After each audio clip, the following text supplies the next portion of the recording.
If you think high prescription drug costs don't affect you, know this. You could be just a diagnosis away from that reality.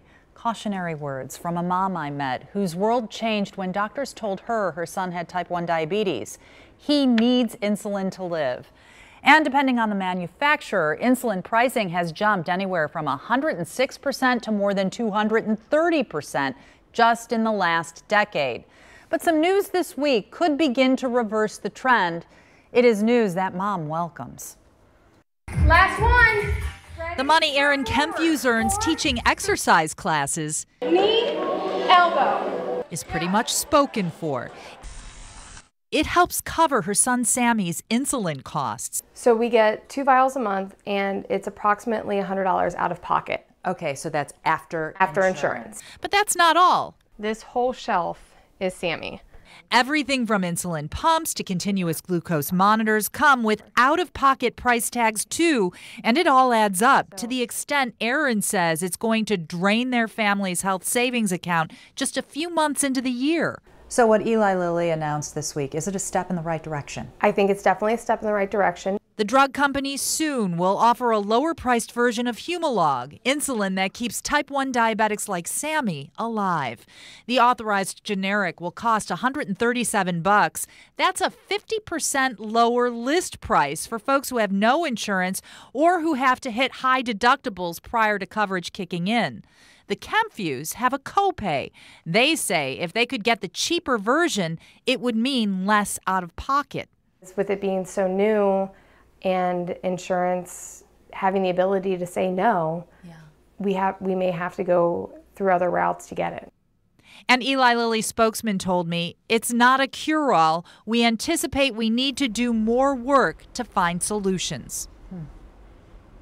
I am joined now by Mindy Patterson, a board member of JDRF, or the Juvenile Diabetes Research Foundation. I want to thank you for being here, Mindy. Thank you for having me. You bet.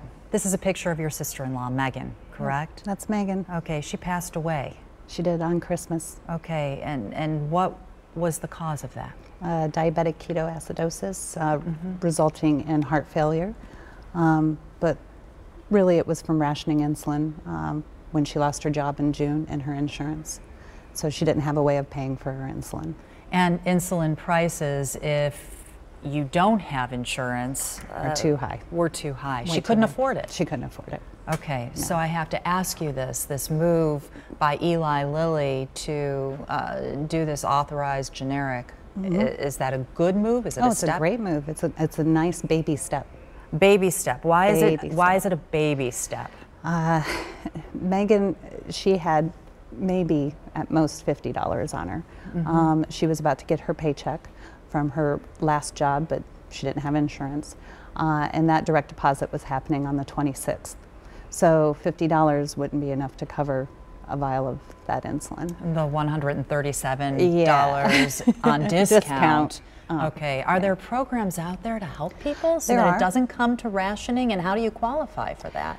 You have to make a certain amount of money, Okay. less amount of money. And she had made too much money the She year had made before. too much money the year before. Okay, so what needs to be done? What has to happen? We've already seen this one, as you put it, baby step. What else has to happen? I think we need more regulations. If we look at Minnesota and what they've been doing over there, they had a new act that they put through. Alec Smith, the ALEC Emergency Insulin Act, and it's a really, really good move on their part. It would allow for pharmacies to have free insulin available, so you could actually, if you were in a situation like my sister-in-law, you'd be able to go to the pharmacy and get the insulin that you were prescribed. Mindy Patterson, thank you for sharing your story, your family story, and we will continue to follow this story. Thank you.